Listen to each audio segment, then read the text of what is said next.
Hey guys, the Funny Man here, and today we're going through the 4.13 patch notes.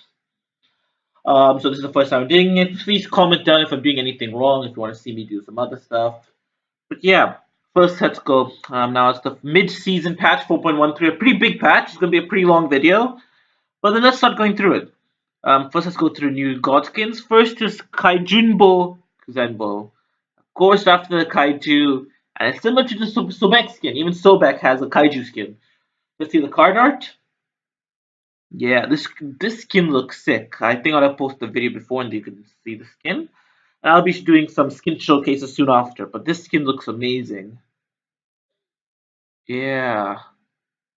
I can't wait till the skin comes out. I don't play Kuzenbo though too much, so I don't think I will be getting the skin. Unless I of course want the limited skin. And let's hear the voice pack. It has been too long. This planet will become mine. It's pretty good. It's pretty good. I actually like it. It's really nice. Very, the deep, more villainous. And there's the new, so it's pretty cool. Pretty good skin. Next is Foxy Lady Dodgy. So another Dodgy skin. She's been getting lots of skins lately. So let's see the card art. Pretty cool skin. I think it's gonna look pretty good. You can see the high res car. I think they pointed it out in the patch notes. I believe the tower, when you use her ultimate, the tower is in fact going to play music. So I think this is a really cool skin. It's following the rock. I forgot what it's called. There's a Bologna skin follow, which was released the last summer Smite, which follows the exact same theme. So I find this really pretty cool. They're continuing all these themes, ongoing themes. And let's hear the voice pack. Why isn't this a passion pit of sorts? What? Why isn't this a passion pit of sorts? Well, I don't understand what you're saying, but sounds pretty nice. It's a nice voice pack. And then there's the Aurora Freya. Let's see the card art. Seems pretty cool. I think I've played the skin once on the PTS, but I don't think I liked it too much. Maybe it's just me. You guys will probably like it, but it's still a really good skin. And let's hear the voice back. I am here to spread peace. If they don't cooperate, we will show them what it means to be free. Oh yeah, in addition to that, the sword's like a lightsaber. So when she enters game, it's just basically a lightsaber. So this is following the Star Wars theme, just like the Chong skin from one of the adventures. Pretty cool skin. Pretty cool skin.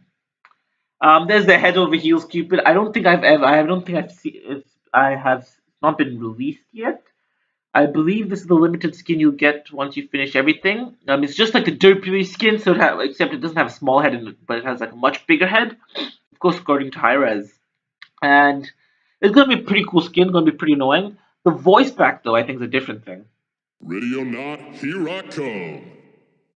Ready or not, here I come. It's much less annoying than the normal Cupid voice pack. So I like this skin. I'm excited. I think the main reason I'm gonna try and get most of the skins is just because of this skin. I think this is gonna be a great skin, and I really want to use it. And then not the final, well, the final skin is Warden Cernunos. It's a tier 2 skin. It looks pretty good. I think they just need a bit different effects for his weapon. I don't know what it's called. And it has the normal voice pack. They have Kukulin Mastery skins. I think the card art's actually really nice. Yeah, the card art is really good. It looks really cool. Yeah, I like it. Like it. So now there's a Dodgy Dance. There's a Salt Avatar. And yeah, cool, I guess. There's the Summer of Smite. So I don't think I really want to explain this now. So basically, the Summer of Smite is they'll be releasing different skins. For every skin you buy, you get a sand ticket, and then you need a sand ticket to unlock items, right? But to do the items after you have the sand ticket, you have to complete 2 additional quests, and that way you can get the item. You can choose what item you want, And to get the limited skin, which is coming in the end, which is I believe is the heads over heel Cupid, um, to get that skin, you have to buy all Summer of Smite skins. That's basically it. So there's the SOS Aquarium Pedestal. I think that was the one shown in the patch notes. I don't know if that's the only one you can buy. There's Kaijin Boku Zenbo and Foxy Lady Daji. So those are the skins. Now here's another big thing: Project Olympus. Kicking off our mid-season update is Project Olympus. Project Olympus is our coordinated effort to improve key existing features while bringing long-requested updates to our players. Project Olympus will take major steps in 4.13, 4.15 with engine improvements, console quality of life updates, prestige, wisdom tab updates, and much more. Project Olympus will continue throughout the rest of Season 4 with specific changes falling under the same banner and will accumulate to our Season 5 reveal very early next year. So I explained some of this already. Um, Currently, I'm not sure about engine improvements, but like stuff like they're trying to improve the minions, they're trying to make more like Scotty. Like even new ones minions now, you can just like Scotty, you can click and select targets to maybe focus where they're going. Because before when you used to put the minions, they should just walk around aimlessly and go to the closest target. Now you can choose who you want to go to, and they will follow. Um, I'm not sure about console quality of life because I don't play on console. Prestige, okay. So basically, you know how in Smite, the max level is 30, right? And then after that, Harris said that in fact you've always been accumulating XP, although it's never been showing. So to just like to show people how much they played, the level they're at, how much they've been playing, they're now going to change it so that you don't have a maximum level. So in fact, now by the next update, you'll be suddenly a higher level than you're meant to be. You don't have to restart from level 30 or anything. With the current XP you will have, which is not shown to you, in fact, you will be given a level. So currently, I'm level 107. And that's pretty cool. I'm not sure if that's high, I'm not sure if that's low. I have to see when the update comes up and ask everyone else. So there's graphical engine updates. DirectX 11 beta, DirectX 11 is coming to Smite. Using this will both improve the CPU and GPU performance on cards or integrated graphics that support DirectX 11. Additionally, this unifies our rendering code base between PC and console, allowing future performance improvements to benefit all our clients. To participate in the beta, go to Settings, Video Option, check and use D3D11 beta and restart your game. While performance will generally be improved, memory usage may be higher. We will continue to optimize memory before our final release. If you encounter a graphical issue or client instability, please report any issue you encounter. If you need to switch back, simply uncheck use D3D11 beta. I think I can show you this later. There's a high resolution texture pack. The people will be able to download this high resolution texture DLC, and they will provide more details before and especially useful for players using a 4K display. To use high resolution texture, you have to go to Manage DLCs, check the resolution texture pack, and apply it at the beginning of your download. So I think I can show this. So if we go to this My Public test, I don't know if it's on this My Public test yet, but I can show you how to get to it. So there's a resolution scaling. At values below 100%, the in-game resolution will decrease, providing improved performance, while the UI will stack at a higher display resolution for legibility.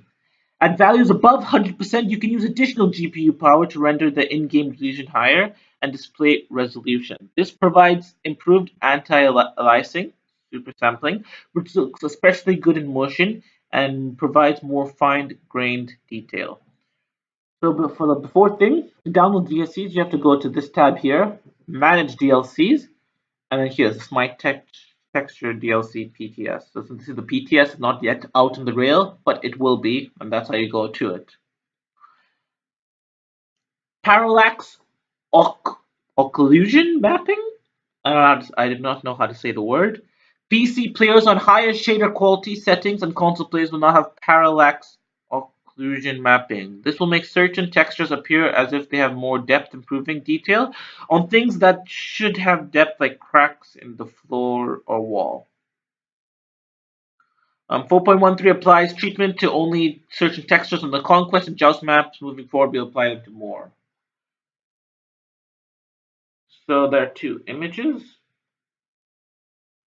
So I believe this is the without one. So this is the without one. Is it? Yeah, you can see the difference. So this is the without one, without the whatever it's called, parallax occlusion mapping, and this is with. So let's start to state the differences. First of all, if you look here, right there, this is gone. I think. Wait, no changes, no changes. Okay, there's the floor that's different between each one. As you can see, this looks much more 3D. This you can see looks really 2D. Um, Honestly, I don't think I can notice much at all. I think that's the only change. I don't know. If you guys notice anything, comment down below. 64-bit client. We're beginning to test out our new 64-bit client. We will roll this into more and more players in the future, and we'll provide specific improvements to the client. To use this, you will need to modify their optional game command line parameters in the launcher. To do this, hit the cogwheel on your launcher type. Use 64 and the option. I'm not sure about this one. Yes, I'm not sure about this one. Prestige levels. Okay, they actually have written about prestige levels. Players will now have access to levels above 30 with a new cap of 160. So it's not unlimited, it's a cap of 160. Players who have accumulated experience past level 30 will log in and immediately set to their new level. Levels 1 to 30 also have their experience requirements adjusted for a smoother leveling experience. So players will be able to show off their current prestige level on the avatar border, on their home screen, and on the loading screen. There are 7 new achievements for reaching prestige milestones. There's follower for reaching level 31, acolyte for reaching level 51, elder for 71, ethereal for 91, divine is 111, immortal is 131, godlike is 151, and ultimate is 160. So I'm not actually that high. I'm only on ethereal, which is so I'm like 107, so it's almost to divine. And also the wisdom tab is getting an update. So all gameplay tutorials have been updated. So if there's a new game or if there's a change in the map or anything, it will be updated. So I think the Clash will be getting a new one because was a new map at the beginning of season 4. It was a Greek map with like Fire Giant and Gold Fury, not the snake in the middle. So all gameplay tutorial videos have been updated. These features revamp scripts with more relevant information and better visuals to convey ideas for new players. This is the first step in our revamp of the Wisdom tab, and in the future they'll be adding more information to help new players with better resources. So they're making some new videos and they're making it easier to look through all the videos. There's the Triumph chest. So the Triumph chest, oh my god, my voice. And we've only gone through a tiny bit of the patch notes, so wow. Triumph chests are a new system coming to Smite that will reward players for winning games every week. This system does not replace any login or first year win of the bonus, and is simply in addition to those features. Long-time players especially will be able to continue earning more and more chests by using accumulated favor, which will breathe some new life into favor as a currency. So you earn chests by winning PvP games in Smite. After you win, you will either receive a winner's, champions, or hero's chest, each containing increasingly rare items. You will begin with 4 open slots, and once a chest is received and opened, that slot will become locked until it resets on Tuesday. You can unlock a slot early through 2,750 favor or 75 gems. As you open more chests, you will be working towards a godlike chest, and it's earned by having a combination of 20 winners, champions, and hero chests. So that's like what 60 chests, and will contain the rarest items, including a new exclusive head over heels Cupid. So I was wrong. The head over heels Cupid the is not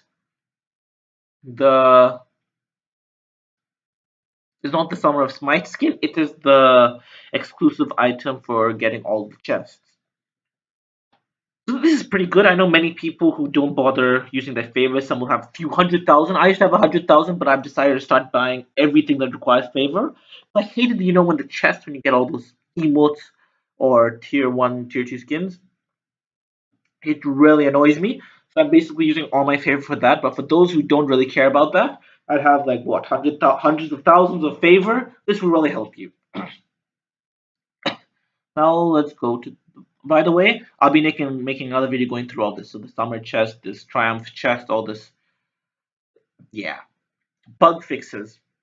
Miscellaneous fixed an issue where God's walking effects could not be seen through fog of war. Could be seen through fog of war. I guess that's a big deal because then you can know where the enemies are basically. Players will now be able to see all game mode queues when selecting the normal queue type. And okay, so that this is actually a thing. I believe now you can choose multiple game modes, and then the one which queues first, you'll get that. So I guess that's pretty cool. Cullen fixed various description errors in his passive. Okay, guess that's good. Map balances. This is a lot. During the first half of the season, we a multitude of strategies developed on the conquest map. Okay, I'm not sure about the English. Initially, it began with heavy early pressure, but organized competitive play teams have developed different methods of pushing games further and further towards the mid and late game. However, these coordinated strategies are less effective in unorganized play, so casual and ranked, and have left a feeling that games are too heavily weighted towards the early game. XP gain is what allows teams to secure early leads through levels, and gold is what allows teams to close out games, being an item ahead. Jungle monsters that are split with whole teams are seeing a reduction in total XP, while the Gold Fury is seeing significant reduction in global XP provided. Teams who are able to secure the jungle effectively will still gain a lead, but the lead will be less significant. Additionally, we are increasing the health of Tier 2 and Phoenix, Tier 2 health of the Tier 2 tower and the Phoenix, while also increasing the health of defeated Phoenixes at respawn time. Teams who drop towards late game will feel better able to defend against early sieges and potentially turn the fight as their strength comes online. Since these are large changes to the pacing of Conquest, we will be watching it closely to see how teams and players adapt towards mid and late game strategies. So now there's a global audio to indicate when the Gold Fury and Fire Giant have been defeated, and even the Portal Demon will have an audio cue when they're defeated. So this is a really big change now. For example, maybe we have all back to base, and they take out the Gold Fury or Fire Giant, right? Naturally, these guys will not back to base, right? But we will know when they've taken something out, so we can go directly to say the Fire Giant, take it out while they're still at base buying their items. So there are advantages which will force teams to be much more careful. So when they take an objective, they have to maybe immediately go to the opposite side or something, or just they have to just stay in lane just to make sure these guys can't sneak another objective in the opposite side of the map. So all lane minions now meet at 30 seconds. Before, the mid lane minions used to meet up first, then the solo and duo. I'm not sure which one was faster. Now all the lane minions will meet at 30 seconds. Pretty big change. The first brute minion will no longer appear until the third minion wave. So you know the bigger minions before they used to appear in the second wave. Now they'll be appearing in the third wave. So by the time this third minion wave will appear with the stronger minion, basically, everyone should be level 2 at least. So we'll give people who maybe don't have the strongest clear, who maybe lost the first minion wave, lost jungle camps, they'll still be able to somehow reach level 2 and catch up before the brute minions. Jungle adjustments. Fire elementals decreased from 30 to 20, and the health's been increased from 90 to 160. Elder Fire elementals decreased XP reward from 105 to 80. Oracle decreased XP from 85 to 65. Mini Cyclopses health is increased from 90 to 160. Mid Harpies increased XP reward from 55 to 58. And Gold Fury's XP is decreased from 100 plus 10 per minute to 50 plus 5 per minute. So these are most of these are having most of the jungles now having much higher health. So I think this is mainly just to make it harder for roles other than assassins to clear the jungle camps. I think that's why they're doing this, and also you know how invades really play a major role in XP game and gold game, mainly XP game, which really makes the snowball really hard. So by really nerfing the jungle, you're really decreasing the amount the amount of snowball you get by stealing the other people's jungle. Yes, you'll still get an advantage, but it's just much less impactful. So the snowball so it's much easier for teams who are behind to catch up, really. Tower adjustments. So increased health of the tier 2 tower from 2000 to 2500. So I believe everything was 2000 at first. Now the tier 2 is going from 2000 to 2500, and the Phoenix is going from 2300, so much more health for these two objectives, making it much harder to siege. And increased respawn health of the Phoenix from 5% to 25%. So usually after the Phoenix was destroyed and it respawned, it was respawned at 5%. Now it's respawning at 25%. And the max health when a Phoenix respawns is going from 40 to 70%. This is a really big change, honestly. This means it makes it much easier for teams to really leave their Phoenix and still believe that their Phoenix might survive a bit if it's ever siege when they are not at it, basically. So the siege is getting some updates. So console players and lower end PC players often had frame rate issues in Siege. They're improving this by doing a large visual pass on Siege, and there's some bug fixes. So while Juggernauts will be tougher to kill in the late game, and controlled Juggernauts will give a reward to the entire team who slays them. So map improvements. Made large adjustments to increase the performance in the Siege map, including new foliage and trees. General. Reduce the pre-game time from 90 to 60%. So before like all the lane minions leave, it used to be 90%, 90 seconds, now it's 60 seconds. When a control Siege Juggernaut is defeated, the team who defeats one will gain 75 XP and 100 gold, so a small boost. And added pre-game jungle timers. Not sure what that is. Jungle adjustment. Change purple buff to a yellow movement speed buff. Increased Wild Juggernaut's health max scaling by 20%. And the Wild Juggernaut now regenerates health over time when unleashed. Bug fixes. Fixed an issue where Hui's Ricochet would become stuck to one of the side lane walls. Never had that, but that's pretty annoying probably, because then that means it doesn't bounce. Others, both Clash and Joust had moments where players would finish their build well ahead of hitting level 20, or the other way around. We're adjusting each mode slightly to bring the curve of level and items more into line. So Clash decreased XP spooling from 6% to 4%, and Joust decreased gold spooling from 8 gold to 6 gold. Season Fatalis is getting removed from the game, and it's being changed into two other items. It is no more called Fatalis, it's now called Haste. Okay, this is a big change. This is like removing Golden Bow. Okay, so Season 4 has been a wild ride when it comes to Haste and Fatalis. Fatalis has been buffed to help the gods that need the item, like basic attack assassins and mage ADCs. However, hunters item and dominated with them. So first, this item was created for them because the mage ADCs got nerfed, like Kronos and Soul. Also to allow help the assassins who needed it, such as Kali. But then hunters started using it quite a lot, and pretty effectively, forcing multiple nerfs.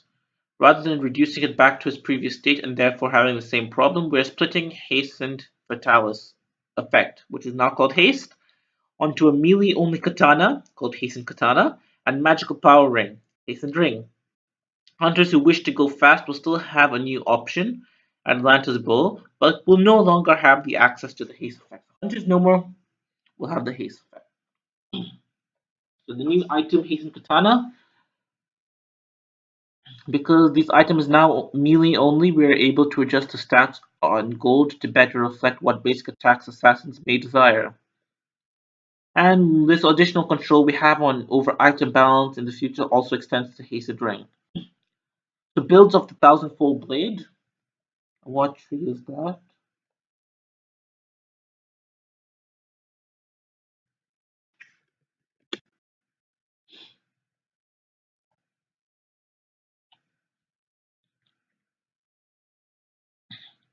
It's of the Katana tree, so Thousandfold Blade which builds into Stone Cutting Sword. Masamune and Hearteagle, so it's going to be an addition to that tree. Cost 2,400 gold. 10,000 movement speed, 25 physical power, and 25% attack speed. Hitting an enemy god with a basic attack grants haste for 1 second, causing you to be immune from basic attack movement penalty.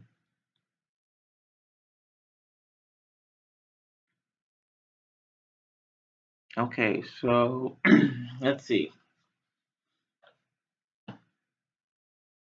So basically, it's like normal haste except for melee characters. Yeah, basically. Except it has physical power instead of penetration. The hastened drink. I'm not reading that. I can't read so much. So it costs 2,300 gold. Builds up the enchanted ring, which I think is the one with.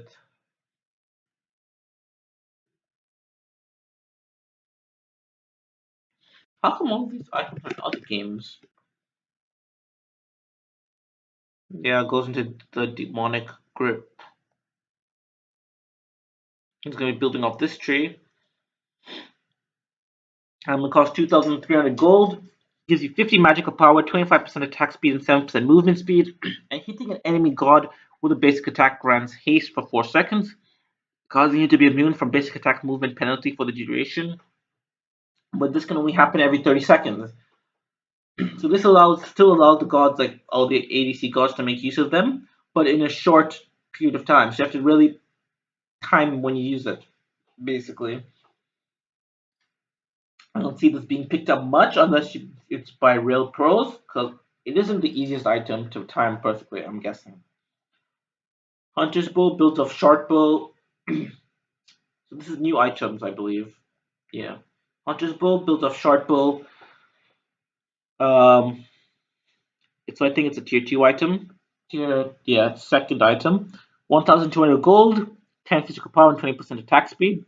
And then Atlantis Bow builds off the Hunter Bow. The raw chasing and duking power of Fatalis was what made it so valuable to hunters. While not as potent, this cheaper alternative will allow hunters to still benefit from reduced movement speed penalty. So builds off Hunter Bow, 2,300 gold, gives you 30 physical power and 20% attack speed, so not too bad. I think the physical power might be a bit of a drag. But the passive, hitting basic attacks increase your movement speed by 7% per stack, stacking up to 4 times each the stacks last for 2 seconds. So if you're continuing basic attacking people, you will get a total of 28% extra movement speed, which is quite a bit for hunters, which will allow them maybe to reposition or chase a bit better, like basic attack, move closer, basic attack, move closer. I don't know. I guess it's a reasonably pretty good passive, not a replacement to hasten for hunters though. I'm actually very salty about this hastened thing, 'cause most of the hunters I built I used hastened, so that's gonna be pretty annoying. Toxic Blade. Anti-heal applied through basic attacks is a strong passive effect, but while it was on Witchblade, it was a bit awkward. Toxic Blade takes the passive from Witchblade and pairs it with stats that are more desirable to hunters and basic attack assassins and warriors, who need to limit the amount of healing an enemy team's outputting. So I'm guessing they're splitting Witchblade. So the attack speed I think is going to stay with Witchblade, and then the new stats are coming to Toxic Blade. So it builds off Adventurer's Blade, 2,200 gold, 100 health, 10% movement speed, 20% attack speed, and 10 penetration. Enemies hit by a basic attack gain a stack of 20% reduced healing, stacking up to 3 times. So total 60% reduced healing. That's quite a bit.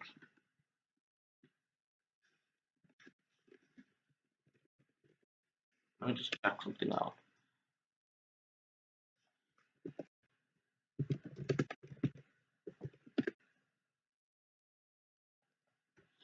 So Pestilence has 25% healing reduction. Brawler has 40%, so 60% is quite a lot, really. So I'll see how this item goes. It's gonna be, I think it's pretty good because it has a movement speed, attack speed, it has some penetration. So Shaman's Ring is getting a complete redesign. So many items are now having it's an evolving item. Few items have that. So basically, it's when I'm not reading all of this. means that the amount each stack gives isn't a lot, but when you finish getting all the stacks, you get a tremendous boost. Like in Rage, right? You get like a small percent actually. Let's see.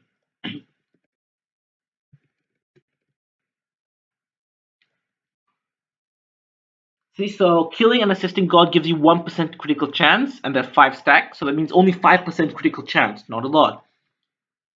But once you have 5 stacks, you gain an additional 10%. So from what should be 4%, it goes to 15%. That's an evolving item, so it suddenly evolves to a better item once you get full stacks, but each stack is not worth a lot. The Shaman's Ring builds up the Enchanted Ring, costs 2,200 gold, gives 60 magical power and 10% movement speed. So 60 magical power is actually quite a lot. 10% movement speed is going to be really helpful. And dealing 100 damage to enemy gods gives you a stack. At 50 stacks, so how much is that? 5,000 damage? Yeah, 5,000 damage. Shaman's Ring will evolve, gaining a new passive that allows the wearer to deal an additional 10% damage to targets hit by the wearer's ability.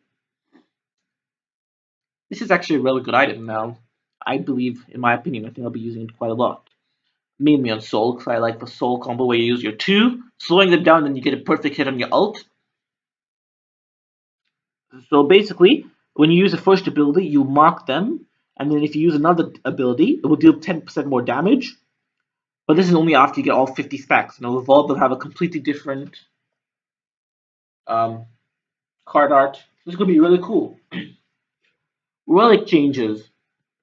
Aegis no longer cleanses roots of slows, and even the upgrade no longer cleanses roots of slows. Blink, Ruin is getting, I think this is the old card art, it's meant to be this one. Or I'm not sure. Blink Ruin, it decreases the cooldown from 120 to 100, and then the upgrade is having an increased cooldown from 90 to 100, so staying 100 all the time. And the new effect for the upgraded version is after you blink, you take 10% reduced damage for 2 seconds, so this makes it a much better aggressive item. The Embracer of Undoing is getting nerfed because it's a bit too OP, and a small buff, I guess. Increased health and mana restored from 50% lost within the last 5 seconds to 60% lost within the last 5 seconds. But then in the non-upgraded version, you do not lose 3 seconds from all abilities, cooldown from all abilities. And the upgraded has an increased cooldown from 100 to 120%. I believe this is also 100 and 120%. But then this time you get the subtracted 3% cooldown from all abilities. His tank is getting an upgrade, so it has the healing reduction reducing from 65 to 50%, and cooldowns increasing from 100 to 120. So this is the upgraded version. So maybe the normal version is also having less healing reduction, I'm guessing. New enemies, and if enemies, now the new effect is enemies affected by cursed tank have their mana cost increased by 20% and have the cooldowns of their abilities fired while afflicted increased by 2%. Bit confusing.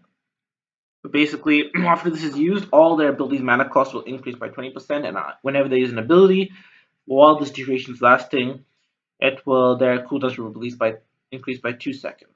So let's say Hebo's one will be 1 second cooldown, but then now it's going to be 3 second cooldown. It's going to cost 20% more. Heavenly Wing is getting an upgrade. The base version, you are now immune to slows, and in the upgraded version, cooldowns increased, and you're also immune to slows. Good. I think that's what they took away, which made it so unreliable, but now it's there. Because before it was only one slow, so you could get slowed and use hasten, whatever. What's it called? Heavenly Wings to immune the slow and become faster, but then they could just slow you again. Horrific Emblem has increased cooldown from 90 to 130. This is the upgraded version.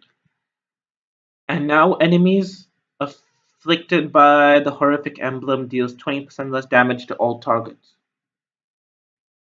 It's a really good aggressive item, basically. So you can just jump in, use this, and now they all deal 25% less damage. So I think this is going to start being used a lot. Magical Shell is getting completely changed. completely changed. So no more it provides us magical protection and physical protection and damage mitigation. Now all it does is provide AoE health shield. So everyone gets a health shield of 100 plus 15 health per level. So at max level 20, you'll get what? 150, 300. You'll get 400 health shield. And the upgrade now gives you 2 blocks stacks for the length of this. And I believe even the time it lasts is like 3 seconds or something. So really short. You have to really time when you want to use it. And after the duration of shell stops, you lose the block stacks. The upgrade meditation, they removed the HP5 and MP5 buff, but now applies a buff on your allies that cause mana cost to be reduced by 30% and have cooldowns of abilities fired while buffed to decrease by 1%. So it's the opposite of Horrific Emblem, so this is for you guys, but then it's a bit weaker for the decreased cooldown. Phantom Veil, they're removing the 40% crowd control and knock immunity in the base version, and also the upgraded version, they're removing that. But then now, allies affected by Phantom Veil take 15% reduced damage for 5 seconds. Now, Thorns upgraded is having an increased cooldown, and the new effect is that enemies can lifesteal from the user for 50% less of their total lifesteal. So basically, if you're against hunters and you use Thorns, they'll be lifestealing less for half their proper amount, basically. So Thundering Spear is getting a nerf from true damage to 15% of God current health, and remove the debuff that caused the character to take less damage in the base version. And in the rail version, um, in the upgraded version, you again no true damage done, only percentage damage. But in the upgraded version, you have the damage debuff, the damage taken debuff. So the first version they don't take more damage, but in the upgraded version they'll take 20% more damage. Teleport glyph. Um, in the base version you can no teleport to wards, and in the upgraded version it has cooldowns increased from 160 to 200 seconds, and then you can upgrade. Then you can teleport to wards. Rangda's mask is also one of the evolution items. Each time you get an assist, you gain a stack or 2 stacks per kill. Stacks provide 1% movement speed and 1% cooldown reduction. At 10 stacks, Randa's mask evolves, gain 15 penetration. So you'll have, by the time you get 10 stacks, 10% movement speed, 10% cooldown reduction, and 15 penetration. Frostbound Hammer. Range attacks now only apply 20% movement speed slow, and melee basic attacks with Frostbound Hammer will slow for the original 30%. Cool. Rage is now there's an icon for the evolving item when it's evolved, so it will change to a completely new item. We can't see it. Notice Max is also an evolving item, it will show now. And Bulba's Master nerfing, so the decreased healing from defeating a jungle monster from 15 to 10%.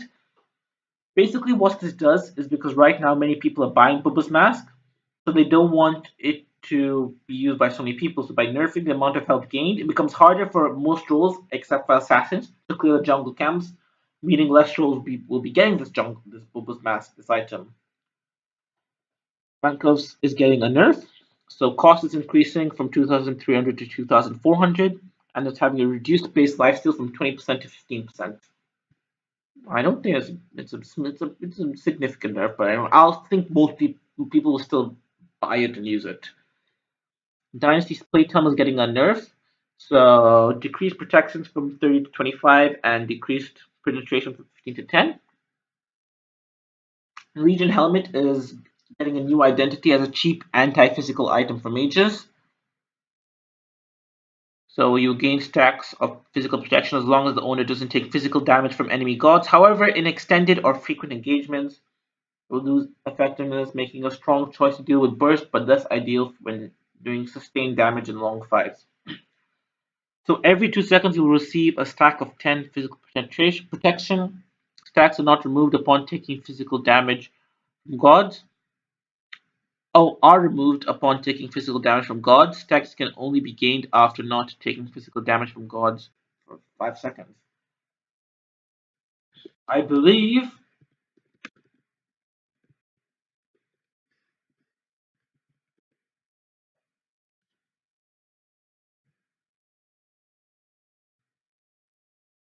it used to be its old pass. I remember there's an item, I think it was Genshi's God, that used to have basically the same thing except for magical damage. The Empiric Shroud added 10 physical protection and removed the 4% lifesteal. However, now damaging enemies with an ability restores 6 health and 3 mana and can trigger only once per target per ability. So it's like a death toll except for abilities and not basic attacks now. And you get some physical protection, which is going to be really helpful early game for mages. So this makes it a much better item. Before, I don't think anyone used to pick it. Now it's become pretty viable, I feel. Ancient Blade is added 50 health and decreased the attack speed from 10 to 5. Adventurous Blade decreased health from 150 to 100 and removed the 10 plus 10% attack speed. And removed plus 10% attack speed. Cursed Blade has been removed from the game. And Witchblade now builds off Adventurous Blade. So no more this item goes here, here, and here. This item is no more there. In fact, let me just see the tree right now.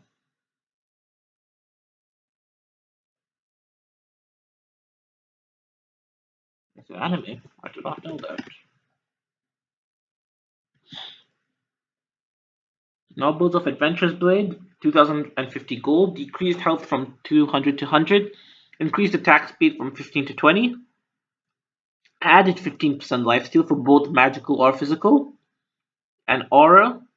Enemies within 55 units have their attack speed reduced by 20% and reduced the healing debuff. So this is now for both magical and physical. So this should be Ancient Blade, Cursed Blade, and then Witch Blade. Okay. Wing Blade, now you remove 10% attack speed.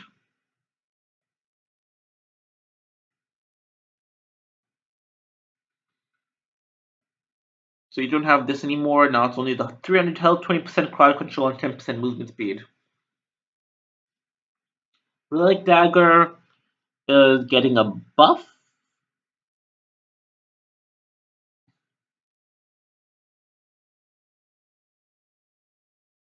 Yeah, it's getting a pretty big buff actually. So let's just read what it was, because I think it was actually a pretty major buff.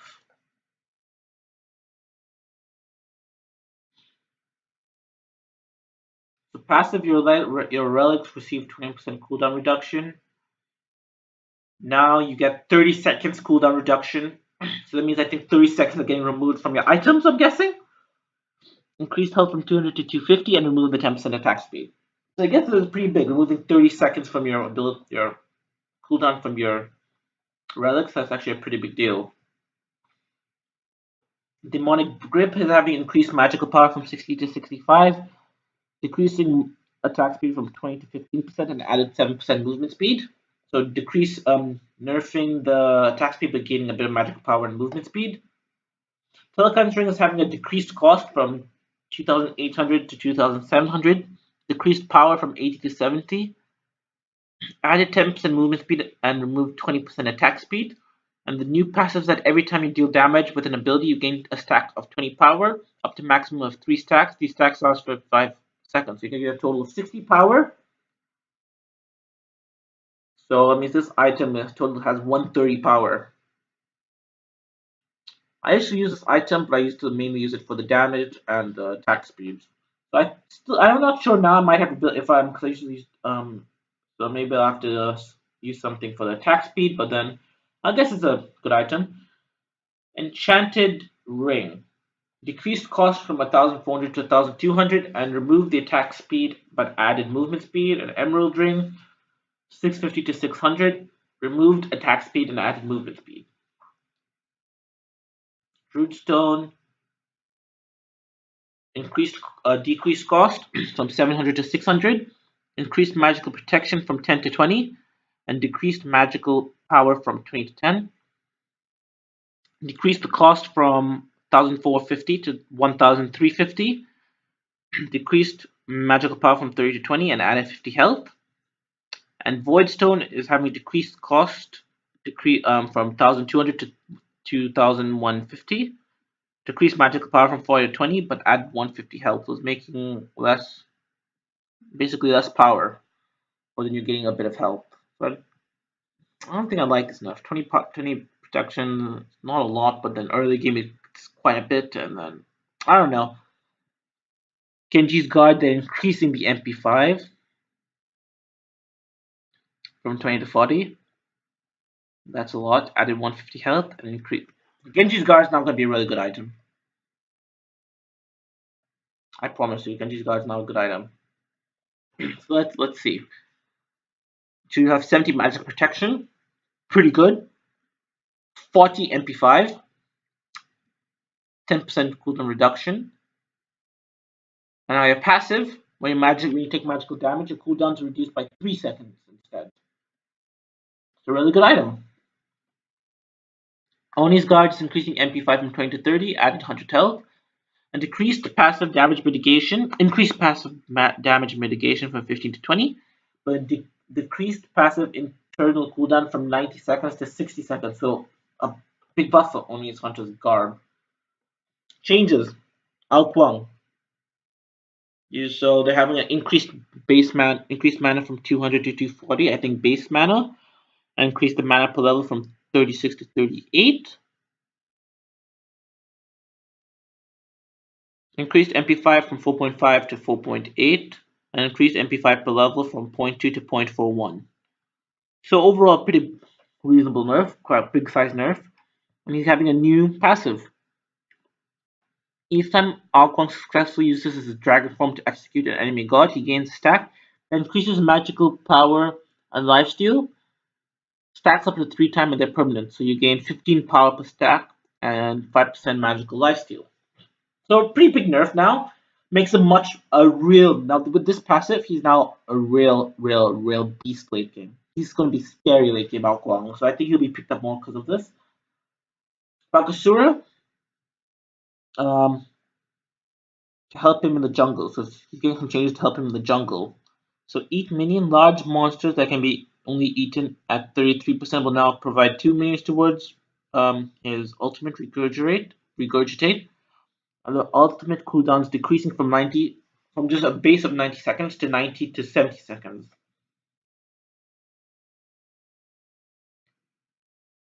So Bellona's getting a nerf. So reduce the base power from 39 to 36 and increase the cooldown from 10 seconds to 14 to 10 seconds.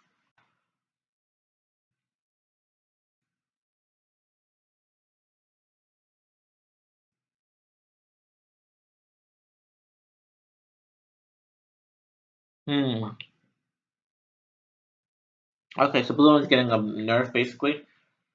Chiron is getting a small buff. Training exercise, so his 1 now applies a masterful shard mark, so a mark for his 2.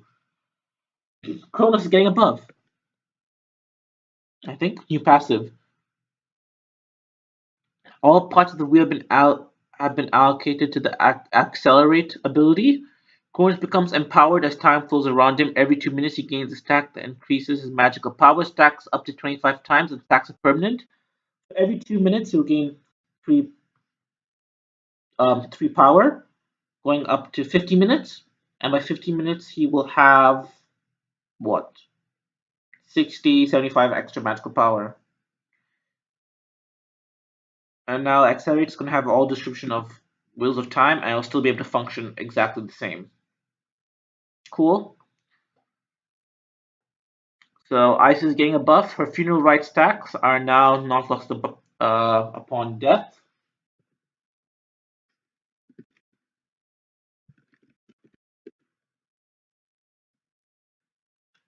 Let's see her abilities quickly. Her passive. So every time she sees a death, she gains additional MP5, 2 HP5, 2 MP5 per stack. Yeah.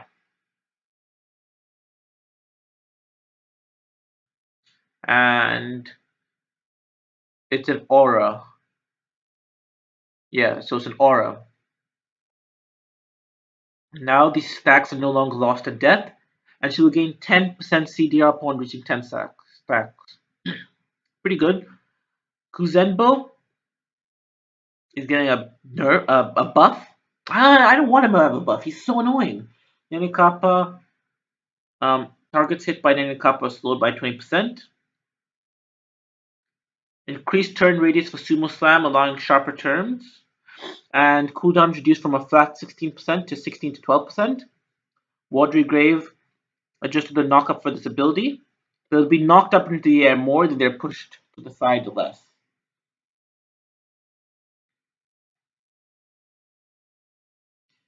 Okay, so Nerja. Enemy players hit by fire will now have an additional 0.25 seconds after hit to use Purification Beach to avoid the ability. This matches the current animation more accurately. And if any players hit by Nerja will not be able to fire beads on their way up in the air. If you miss the window to escape, you will have your beads protected to be used later. So it gives more time while she's on the ground for you to press beads, but then the second you lift up to air, you cannot hit beads at all. Nemesis. Increased scaling from 50 to 60%. So 25 per hit to 30% per hit.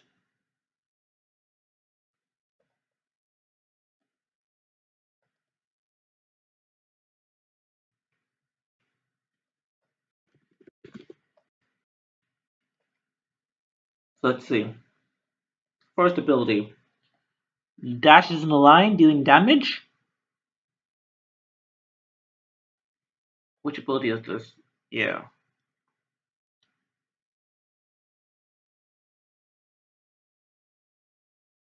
Doesn't say. Okay, but I'm not sure about the Swift Vengeance. Slice and Dice increasing base damage from 80 to 280, 100 to 340. Increased scaling and reduced slow from 30 to 50% to 30%. So this is a really big nerf. The slow is really what made it viable.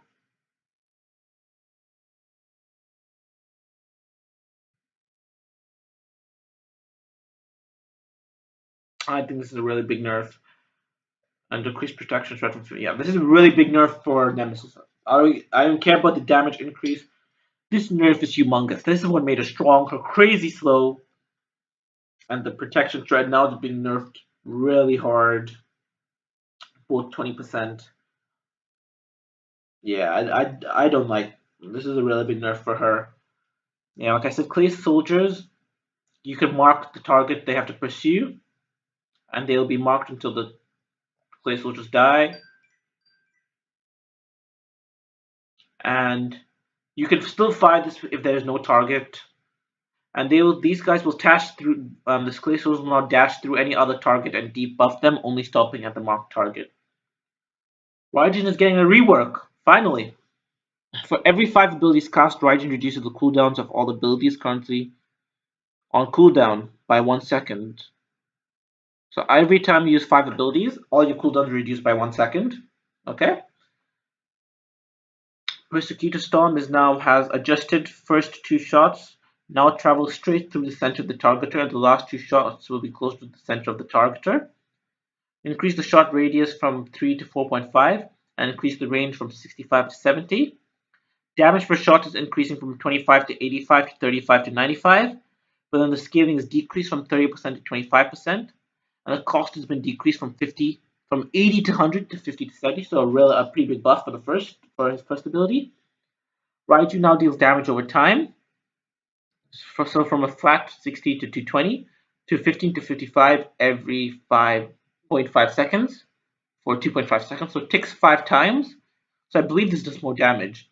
Let's see, 5 times. Yeah, it does more damage now. So I think it goes from, let's see, 75 to 225. It goes from 75 to 225. No, 275. 75 to 275. So it's a pretty big buff. But then the scaling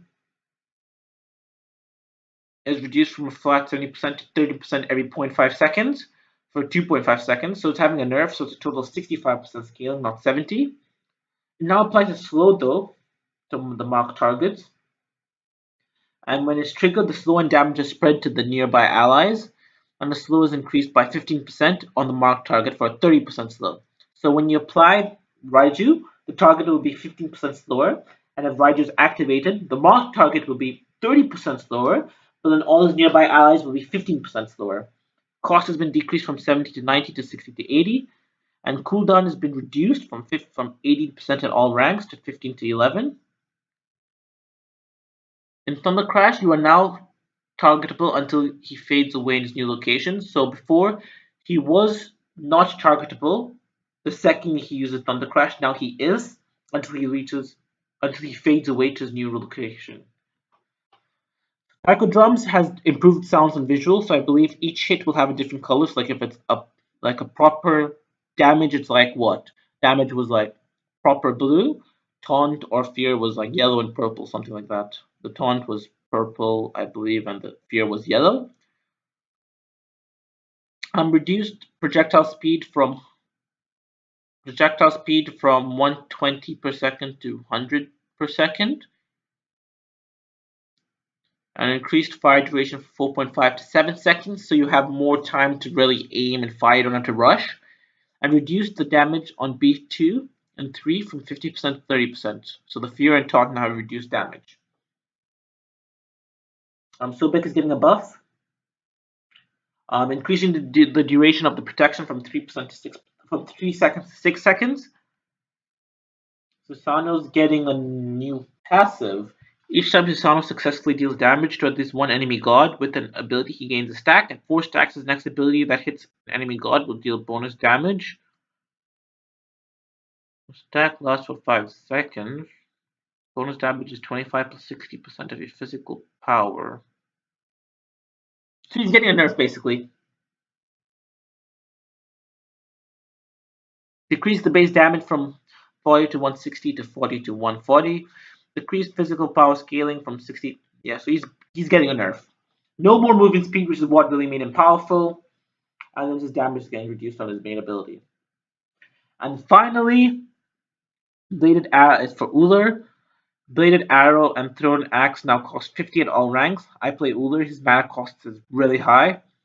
An exposed weakness and Invigorate, so his self buff, reduces cooldown from 18 seconds to 16 seconds, and the power, which is on his bow, from 10 to 50 is actually 25 to 45.